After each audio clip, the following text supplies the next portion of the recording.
ایک لڑکی کی بارات بالکل عین وقت پر نہ پہنچے تو اس پر کیا گزرتی ہے، دنیا والے اس کے ساتھ کس طرح کا سلوک کرتے ہیں۔ مجھے اس کا بالکل بھی اندازہ نہیں تھا، لیکن مجھ پر بھی یہ کڑا وقت گزرا اور میری بارات عین موقع پر نہ پہنچی، بلکہ بدلے میں جو خبر پہنچی اس نے نہ صرف میرے ہوش اڑا دیے بلکہ زندگی بھر کے لیے میری قسمت پر بھی تالا لگ گیا۔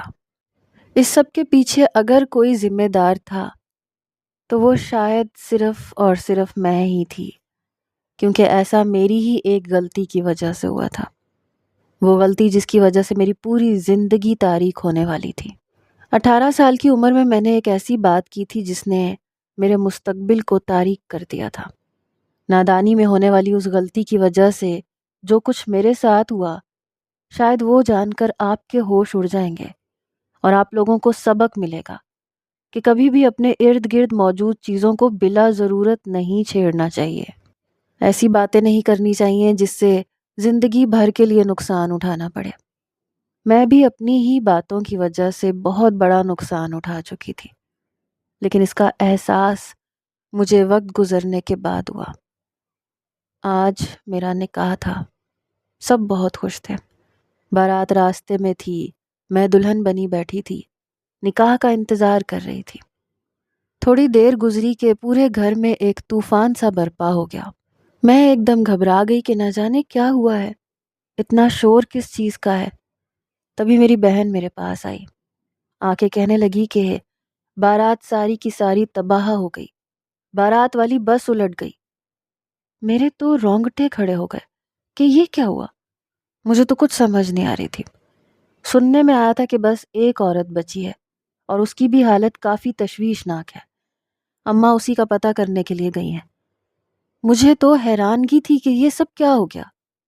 ایک بڑی عورت میرے پاس آئی، آ کے میری بہن کو کہنے لگی کہ اس کی چوڑیاں توڑ دو، اس کے اوپر سے لال گھونگھٹ اتار دو، اس کا تو نکاح ہونے سے پہلے ہی ٹوٹ گیا، اس کا ہونے والا شوہر اس دنیا سے جا چکا ہے، اب یہ کس کے لیے لال جوڑا پہنے بیٹھی ہے۔ پھر وہ خود ہی آگے آئی اور آ کر میری چوڑیاں توڑنے لگی۔ یہ بات میرے لیے بہت عجیب تھی۔ اس کے چوڑیاں توڑنے پر کئی چوڑیاں میرے ہاتھ میں چبھ گئیں۔ تکلیف کی وجہ سے میں رونے لگی۔ اتنی دیر میں اس عورت نے میرے سر سے دوپٹہ کھینچ دیا، جس سے میرے سارے بال کھنچ گئے۔ تکلیف سے میں چلا اٹھی، مگر اسی وقت ایک ایسا حادثہ ہوا کہ مجھے سمجھ نہ آئی کہ یہاں کیا ہو رہا ہے اور یہ بھلا کس طرح ہوا۔ اچانک اس عورت کے سارے بال کٹ کے زمین پہ گرنے لگے۔ وہ عورت چیخنے چلانے لگی۔ یہ سب کیسے ہو رہا تھا؟ میری بھی آنکھیں حیرت سے پھٹی کی پھٹی رہ گئیں۔ مجھے تو یقین نہیں آ رہا تھا کہ یہ کس طرح ممکن ہے۔ میں منہ پہ ہاتھ رکھے سسک رہی تھی۔ وہ عورت چلاتے ہوئے کمرے سے بھاگ گئی۔ میں نے خوف سے اپنی بہن کی طرف دیکھا تو وہ بھی میرے ساتھ چپک گئی، کہنے لگی یہ سب کیا ہے؟ میں نفی میں سر ہلا کے کہنے لگی کہ میں نہیں جانتی۔ ابھی ہم دونوں بہنیں اس معاملے پہ سوچ ہی رہی تھیں کہ تھوڑی دیر گزری، اماں کمرے میں آئی، آ کے کہنے لگی تو اجڑ گئی، تو برباد ہو گئی۔ میں اماں کے سینے سے لگ کے پھوٹ پھوٹ کے رونے لگی۔ اماں سے کہا کہ اماں اس سب میں میرا کیا قصور ہے؟ اماں کہنے لگی میں نے کب کہا کہ تیرا قصور ہے، مگر اس عورت کے ساتھ جو ہو رہا ہے میں تجھے بتا نہیں سکتی۔ میں نے اماں کی طرف حیرت سے دیکھا، کہا کہ کیا ہو رہا ہے؟ تبھی وہ کہنے لگی کہ وہ عورت اپنے آپ میں نہیں ہے، اس کو رسیوں سے باندھ دیا گیا ہے، مگر پھر بھی وہ عجیب و غریب آوازیں نکال کے رسیاں توڑنا چاہ رہی ہے۔ اس میں نہ جانے اتنی طاقت کہاں سے آ گئی کہ وہ خود کو کھینچ کھینچ کے رسیوں سے نکالنے کی کوشش کر رہی ہے۔ ڈاکٹروں کا کہنا ہے کہ اس پر کسی جنات کا سایہ لگ رہا ہے۔ اماں کی بات نے مجھے حیرت میں ڈال دیا۔ مجھے عورت کا بال کٹ کے گرنا بھی یاد آ گیا۔ میں اماں کے سینے سے لگ گئی۔ میں نے اماں سے کہا اماں مجھے بہت خوف محسوس ہو رہا ہے، تم میرے پاس رہو۔ اماں کہنے لگی تمہاری یہ حالت کس نے کی ہے؟ تو میں نے سارا ماجرا اماں کو بتا دیا۔ اماں نہ جانے کون سی سوچ میں گم ہو گئی، مجھے اپنے ساتھ لگا کے کہنے لگی کہ اب تم اکیلی باہر نہیں جاؤ گی، تمہیں مولوی صاحب نے سختی سے منع کیا تھا، کہ تم رات کے وقت کبھی چھت پر نہیں جاؤ گی اور نہ باہر نکلو گی، بلکہ مغرب کی اذانیں ہوتے ہی سر پہ دوپٹہ لوگی اور سر سے دوپٹہ اترنے نہیں دو گی۔ کیوں بھول جاتی ہو بار بار ان باتوں کو؟ یہی تو ہوتا آ رہا تھا پچھلے 2 سال سے، مسلسل میرے ساتھ ایسے حادثات ہو رہے تھے، مگر آج تو حد ہی ہو گئی تھی۔ میری شادی ہوتے ہوتے رک گئی، میرا ہونے والا شوہر اس دنیا سے جا چکا تھا، پوری کی پوری بارات اس دنیا فانی سے کوچ کر چکی تھی۔ اگلے روز میں اٹھی تو میرے سر پر عجیب سا نشان بنا ہوا تھا۔ مجھے کافی حیرت ہوئی۔ میں نے جیسے ہی شیشہ دیکھا تو وہ نشان ایسے تھا جیسے یہاں پر کوئی بہت پرانی چوٹ لگی ہو۔ پہلے تو یہ نشان نہیں تھا، پھر بھلا یہ نشان یہاں پر کیسے آیا؟ میں نے اپنے ہاتھ دیکھے تو وہاں انگلیوں پر بھی نشان تھے۔ ہاتھوں پر، انگلیوں پر نشان دیکھ کر تو میرے پیروں تلے سے زمین نکل گئی۔ میں کافی حیران ہوئی، بھاگتے ہوئے اماں کے پاس گئی، ان کو جا کر وہ نشانات دکھائے تو اماں نے آؤ دیکھا نہ تاؤ اور میرے چہرے پہ تھپڑ رسید کر دیا۔ کہنے لگی کہاں منہ کالا کروایا ہے؟ تجھے ہماری عزت کا خیال نہ آیا؟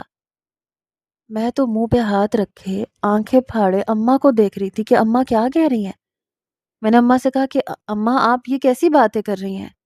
مجھے تو ابھی کل سے اپنا غم ہی نہیں بھول رہا، آپ مجھ سے ایسی باتیں کر رہی ہیں؟ کیا میں ایسی ہوں؟ میں آپ کو ایسی دکھتی ہوں؟ اماں کہنے لگی پھر یہ نشانات کس بات کی نشاندہی کر رہے ہیں؟ کسی بھی عقل مند کے سامنے جاؤ گی تو وہ تمہیں بد کردار ہی سمجھے گا۔ میں واپس کمرے میں آ گئی، میرے کندھے جھکے ہوئے تھے، میں گھٹنوں میں سر رکھ کر رونے لگی۔ مجھے سمجھ نہیں آ رہا تھا کہ یہ نشانات کہاں سے آئے تھے۔ میں بار بار اپنے ہاتھ پہ انگلیاں پھیر کے دیکھتی، رات کا واقعہ یاد کرنے لگتی، مگر مجھے کچھ یاد نہیں آ رہا تھا کہ رات کو میرے ساتھ کیا ہوا تھا۔ میرا دماغ تو جیسے بند ہو چکا تھا۔ ایسا ہی واقعہ اس روز بھی ہوا تھا جس دن میں 18 سال کی ہوئی تھی۔ اس روز بھی رات کے وقت میری گردن پر ایسے ہی نشانات تھے، مگر آج تک میں وہ بات کسی کو بتا نہ سکی کیونکہ میں بہت ڈر گئی تھی۔ مجھے یاد تھا جب میں اپنی سہیلیوں کے ساتھ اس پارک میں گئی تھی، ہم سہیلیوں کا ایک گروہ ایک دوسرے سے مذاق کر رہا تھا۔ تبھی میری سہیلی مجھ سے کہنے لگی کہ میں نے سن رکھا ہے یہاں پر جنات رہتے ہیں۔ میں اس کی بات پہ ہنسنے لگی۔ میں نے کہا اچھا ایسی بات ہے؟ تبھی میں نے ایک ایسا مذاق کیا جس نے میرے ہوش اڑا دیے۔ میں 18 سال کی تھی اس وقت جب میں نے مذاق میں یہ کہا کہ اگر کوئی جن ہے تو وہ مجھ سے عشق کرے۔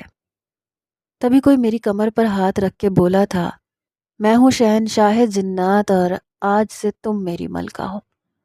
میں نے ایک دم خوف سے جیسے ہی پیچھے مڑ کے دیکھا تو وہاں کوئی بھی موجود نہیں تھا۔ مجھے کافی حیرت ہوئی۔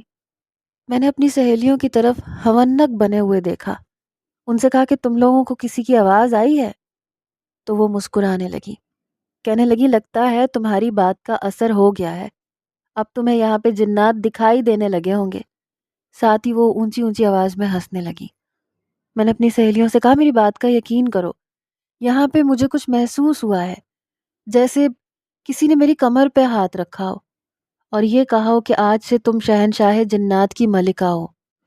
میری اس بات پر پہلے تو میری سہیلیاں منہ کھول کے ایک دوسرے کو عجیب انداز میں دیکھنے لگی، پھر سب ہاتھ پہ ہاتھ مار کر اونچا اونچا ہنسنے لگی اور میرا مذاق اڑانے لگی اور کہنے لگی کہ بڑی بات ہے، تم اور شہنشاہ جنات کی ملکہ، کیا بات ہے، ہمارے بھی بہت سے مسئلے ہیں بھائی، کیا حل کروا دو گی؟ مگر میں اپنا سر پکڑ کے بیٹھ گئی، ان سے کہا کہ تم لوگوں کو میری بات پہ یقین کیوں نہیں آ رہا؟ میں تم لوگوں سے سچ کہہ رہی ہوں، میں نے ایسا محسوس کیا ہے۔ تبھی ان میں سے ایک سہیلی اٹھی، کہنے لگی کہ جہاں پر انسان بستے ہوں وہاں پہ جنات کا نام و نشان نہیں رہتا، اور تم ایسی باتیں کر رہی ہو، تم سے مذاق کیا کیا تم نے تو اس کو سر پہ ہی سوار کر لیا، اب ہم لوگوں کو ڈرا دھمکا رہی ہو۔ میری آنکھوں میں آنسو آ گئے، میں انہیں یقین دلانا چاہتی تھی مگر انہوں نے میری بات کا یقین نہ کیا۔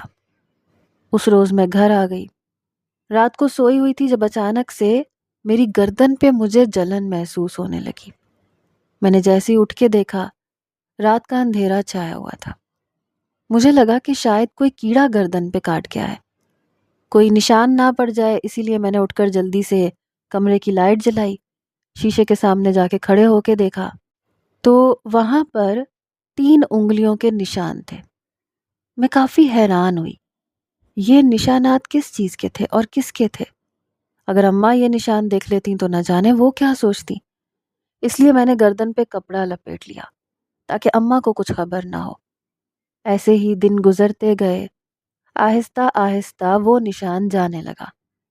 اب میں جب بھی کسی لڑکے کے ساتھ بات کرتی یا کسی کے پاس جاتی تو کچھ نہ کچھ ایسا ہو جاتا جس سے مجھے ایسا لگتا کہ جیسے کوئی اندیکھی طاقت ہے جو مجھے کسی لڑکے کے پاس نہیں جانے دیتی۔ اگر میں اپنے کسی کزن سے بھی بات کرتی تو بھی ایسے ہی ہوتا، یا پھر میرے کزنوں کے ساتھ کچھ برا ہو جاتا۔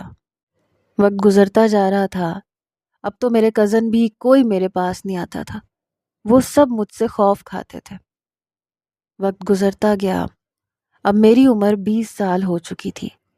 اماں میرا رشتہ دیکھ رہی تھی، پھر ایک رشتہ جو انہیں پسند آیا تو فوری طور پر اماں نے میرے رشتے کے لیے ہاں کر دی۔ شادی کے روز جو حادثہ ہوا وہ ناقابل برداشت تھا، اور پھر میرے ہاتھوں پر یہ نشان پڑنا مجھے اسی روز کی یاد دلوا گیا۔ اماں نے دوبارہ سے رشتے دیکھنا شروع کیے، لیکن جو بھی رشتہ آتا اماں اسے سب سچ بتا دیتی اور تبھی اس رشتے سے انکار ہو جاتا، لوگ وہاں سے چلے جاتے۔ کبھی رشتے ایسے ہی آتے اور ایسے ہی چلے جاتے، جو رشتے مجھے پسند کر لیتے ان کے ساتھ کوئی نہ کوئی حادثہ پیش آ جاتا اور پھر وہ مجھ سے شادی کرنے سے انکار کر دیتے۔ ایسے ہی میری عمر گزرتی جا رہی تھی، میری عمر 35 سال ہو گئی تو اماں بھی اب مجھے نحوست بھری کہنے لگی تھیں۔ ان کا کہنا تھا کہ نہ جانے میرے منحوس قدم جب سے اس گھر میں پڑے ہیں تب سے اس گھر کے حالات برے ہی چل رہے ہیں۔ مجھے یقین نہیں آتا تھا کہ میری اماں میرے ساتھ ایسا بھی رویہ اختیار کر سکتی ہیں، جبکہ اماں نے تو شروع سے میرے ساتھ بہت پیار محبت سے زندگی گزاری ہے۔ میری بہن سے زیادہ سب لوگ مجھ سے پیار کرتے تھے۔ میرے ابا سرکاری ملازم تھے، اماں گھریلو خاتون تھیں، ہم 2 ہی بہنیں تھیں، ہمارا کوئی بھائی نہیں تھا۔ اماں ابا کے رشتہ داروں نے کئی مرتبہ ان کو باتیں بھی سنائیں، کئی مرتبہ باقی رشتہ داروں نے ان کو یہ مشورہ بھی دیا کہ وہ دوسری جگہ شادی کر لیں تاکہ وہاں سے ان کو بیٹا مل جائے، مگر ابا نے ہمیشہ اماں کا ساتھ دیا، رشتہ داروں کو یہ کہہ کر خاموش کروا دیا کہ یہ بھی میرے بیٹے ہی ہیں، میری بیٹی مجھے بیٹوں سے زیادہ عزیز ہے۔ اماں ابا نے کبھی ہم میں فرق نہیں کیا تھا، نہ کبھی ہمیں بیٹوں سے کمتر سمجھا تھا۔ ابا کا خواب تھا کہ میں بڑی ہو کر افسر بنوں، اور انہوں نے میرا خواب کسی حد تک پورا بھی کرنے کی کوشش کی تھی، مگر درمیان میں ہی میرے ساتھ ایک ایسا حادثہ ہو گیا کہ جس کی وجہ سے وہ خواب پورا نہ ہو سکا۔ میرے ابا کو اچانک ہارٹ اٹیک ہوا اور وہ اس دنیا سے چل بسے۔ اس کے بعد بھی لوگوں نے اماں کو بہت باتیں کی، کہا کہ پہلے 2 بیٹیاں اس کے سر پہ لا کے رکھ دی، اسی لیے تو اس کی فکریں بڑھ گئی تھیں، اور اس نے اپنی بیٹیوں کی فکریں دل پہ لے لیں اور اس دنیا سے چل بسا۔ مگر اماں نے پھر بھی کبھی ہمارا ساتھ نہیں چھوڑا تھا۔ لیکن پھر 18 سال کی عمر میں ہونے کے بعد جب میرے ساتھ وہ حادثات ہونے لگے تو اماں آہستہ آہستہ مجھ سے دور ہونے لگی، رشتوں پر رشتے آنے لگے، مگر جب ہر رشتہ مجھے انکار کر جاتا تو پھر اماں بھی مجھے برا بھلا کہنے لگ جاتی اور کہتی کہ تمہاری وجہ سے تمہاری چھوٹی بہن کا رشتہ بھی نہیں ہو رہا، کاش کہ تم پیدا ہوتے ہی مر جاتی یا تمہاری جگہ خدا بیٹا دے دیتا، کم از کم آج تمہاری وجہ سے مجھے اتنی فکریں نہ پالنی پڑتی۔ لوگ صحیح کہتے ہیں، تمہارے ابا نے بھی یقیناً تم لوگوں کی فکریں ہی پالی ہوں گی، تبھی تو وہ مجھے بھی چھوڑ کے چلے گئے۔ اماں ایسا رویہ رکھتی تھی جیسے صرف ان کا شوہر اس دنیا سے گیا ہے اور ان کے شوہر سے ہمارا کوئی رشتہ ہی نہیں تھا۔ ہمارا بھی باپ اس دنیا سے گیا تھا، ہم بھی یتیم ہوئے تھے، اور یتیمی جھیلنا اتنا آسان نہیں ہے، لوگوں کی طرح طرح کی باتیں بھی سننی پڑتی ہیں، رویے بھی جھیلنے پڑتے ہیں۔ اس پر جب اماں مجھے اس طرح کی باتیں سناتی تھیں تو مجھے اپنا آپ بہت تنہا محسوس ہوتا تھا۔ میں اکثر ابا کو یاد کر کے روتی تھی۔ آج بھی میں چھت پہ رو رہی تھی، جب اچانک سے ایسے محسوس ہوا جیسے میرے ساتھ کوئی کھڑا ہے، مجھے سہارا دیے ہوئے ہے۔ میں نے جیسے ہی پیچھے مڑ کے دیکھا، اپنے دائیں بائیں دیکھا تو وہاں پہ کوئی بھی نہیں تھا۔ ایک دم مجھے خوف سا محسوس ہوا۔ ٹھنڈی ہوا کے جھونکے چل رہے تھے جس میں میرا پورا وجود ٹھٹر رہا تھا۔ اس ٹھٹرتی سردی میں مجھے اچانک سے پسینے آنے لگے۔ ایسا محسوس ہونے لگا جیسے میرے آس پاس زمین ایک دم ہل رہی ہے۔ ہر طرف گھٹن زدہ سا ماحول ہو گیا۔ مجھے وہاں پر سانس لینا مشکل ہو رہا تھا۔ میں وہاں سے اٹھ کے نیچے جانا چاہتی تھی، لیکن ایسے لگ رہا تھا جیسے کوئی اندیکھی طاقت مجھے روکے ہوئے ہے، جو مجھے نیچے جانے نہیں دے رہی، مجھے وہاں سے اٹھنے نہیں دے رہی۔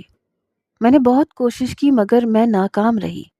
اور پھر اچانک سے ایسے محسوس ہوا جیسے کسی نے مجھے جھٹکا دے کے چھوڑا ہو، یا جیسے کوئی سایہ میرے وجود کو آزاد کر کے گیا ہو۔ میں جلدی سے اپنی جگہ سے اٹھی، بھاگتے ہوئے نیچے آ گئی۔ نیچے آتے ہی میں کمرے میں بند ہو گئی۔ اتنی دیر میں ہی میرا سانس پھول چکا تھا۔ اچانک سے گھر کی بتی بند ہو گئی۔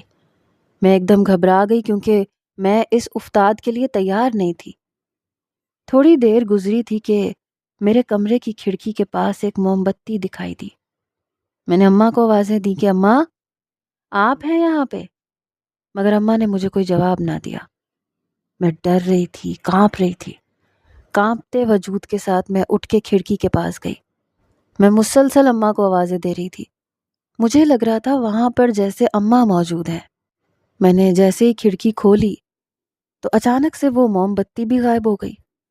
میں بھاگ کے کمرے سے باہر آئی کہ دیکھ سکوں کہ کمرے کے باہر کون ہے۔ خوف بھی پورا وجود پہ پھیلا ہوا تھا، مگر پھر بھی نہ جانے کہاں سے اتنی ہمت آ گئی تھی۔ میں اکیلے ہی کمرے سے باہر چلی گئی۔ میں باہر نکلی تو میرے کمرے کے باہر ایک چھوٹا سا باغ بنا ہوا تھا۔ میں وہاں جا کے ادھر ادھر اماں کو بلانے لگی کہ اچانک کسی نے میری ٹانگ کھینچ لی اور مجھے کھینچتے ہوئے وہاں ایک درخت کے پاس لے گیا۔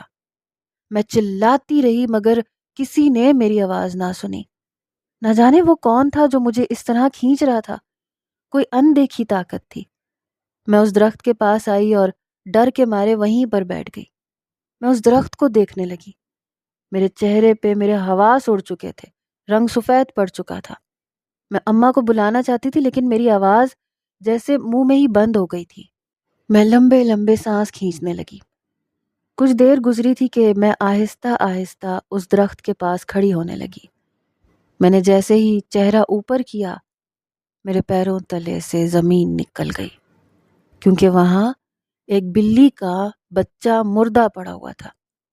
میں زور زور سے چیخنے چلانے لگی۔ اتنی دیر میں اماں اور میری بہن بھی میرے پاس آ گئیں۔ آ کے کہنے لگی کیا ہوا ہے، اتنی زور سے کیوں چلا رہی تھی؟ میں نے اماں کی طرف ڈرتے ہوئے دیکھا اور کہا کہ اوپر درخت کے اوپر کچھ ہے۔ اماں کہنے لگی کیا ہے؟ اماں نے بھی درخت کے اوپر دیکھا تو وہاں کچھ بھی نہیں تھا۔ اماں کہنے لگی کہ یہاں تو کچھ بھی نہیں ہے۔ میں نے کہا اماں میں نے ابھی یہاں پر بلی کا بچہ مرا ہوا دیکھا تھا اور کسی نے مجھے میری ٹانگ سے پکڑ کے مجھے یہاں تک کھینچا ہے۔ یہ دیکھو میری کمر پہ بھی رگڑیں پڑی ہوئی ہیں۔ اماں نے جیسے ہی میری شرٹ اٹھا کے دیکھا، اماں کہنے لگی کہ یہاں پہ تو کچھ بھی نہیں ہے۔ میں نے کہا مگر اماں مجھے تو یہاں پہ بہت تکلیف ہو رہی ہے، ایسے لگ رہا ہے جیسے بہت سے زخم میری کمر پہ آ گئے ہوں اور مجھے یہاں جلن بھی ہو رہی ہے۔ اماں کہنے لگی مجھ پر یقین نہیں ہے تو اپنی بہن سے پوچھ لو۔ میری بہن نے بھی جب میری کمر دیکھی تو کہنے لگی کہ آپا یہاں پہ تو کچھ بھی نہیں ہے، آپ کو کوئی غلط فہمی ہوئی ہوگی، آپ نے کوئی خواب دیکھا ہوگا۔ مگر میں رونے لگی۔ اماں سے کہنے لگی اماں میں سچ کہہ رہی ہوں، میری بات کا یقین کریں، یہاں پہ کچھ ہے، خدا کے لیے یہاں پہ کسی مولوی کو بلا کے پتہ کروائیں۔ یہاں پہ کوئی اندیکھی طاقت ہے، کوئی سایہ ہے، کوئی جنات ہے جو مجھ پہ ظلم کر رہے ہیں۔ اماں کہنے لگی یہ کیسی بہکی بہکی باتیں کر رہی ہو، ہمیں اتنے سال ہو گئے یہاں پہ رہتے ہوئے، ہمیں تو آج تک یہاں پہ کوئی چیز نظر نہیں آئی، اور تم ہو کہ تمہیں کبھی کوئی مسئلہ ہو جاتا ہے، کبھی کوئی چیز تمہیں تنگ کرنے لگتی ہے۔ میں تو تنگ آ گئی ہوں تمہارے روز روز کے تماشوں سے۔ میں نے اماں سے کہا اماں میں آپ کی بیٹی ہوں، میں بھلا آپ سے جھوٹ کیوں بولوں گی؟ آپ ایک مرتبہ تو مجھ پہ یقین کر کے دیکھیں، میں یقین سے کہہ سکتی ہوں کہ یقیناً یہاں پر کچھ ہے جو ہمیں دکھائی نہیں دے رہا۔ اماں کہنے لگیں کہ اچھا، اگر کچھ ہوتا تو ہم سب کو اس بات کا احساس ہوتا۔ وہ صرف تمہارے ساتھ ہی یہ سب کچھ کیوں کر رہا ہے؟ تمہیں ہی کیوں ہر چیز سے تکلیف دے رہا ہے؟ تمہاری اس سے بھلا کیا دشمنی ہے؟ میں نہ میں سر ہلانے لگی، کہا کہ اماں میں نہیں جانتی، مگر میں اتنا جانتی ہوں کہ میں جھوٹ نہیں بول رہی۔ آپ مانے یا نہ مانے، مگر مجھے اس بات کا یقین ہے کہ اس گھر میں کسی جنات کا سایہ ہے۔ میری بات سن کر اماں نے میری طرف ایسے دیکھا جیسے میں دیوانی ہو گئی ہوں، لیکن مجھے اس بات پر پوری طرح یقین آ چکا تھا۔ اتنے عرصے سے جو کچھ میرے ساتھ ہو رہا تھا اس سے صرف اور صرف میں ہی واقف تھی، اور کچھ دیر پہلے جس طرح مجھے اس درخت کی طرف گھسیٹا گیا تھا اس سے صاف ظاہر تھا کہ یہ کوئی اندیکھی قوت کا ہی کام ہے۔ لیکن وہ کون تھی؟ اسے مجھ سے کیا دشمنی تھی؟ اور گھر میں صرف میرے ساتھ ہی ایسا کیوں ہو رہا تھا؟ ان سب باتوں کا مجھے بالکل بھی اندازہ نہیں تھا۔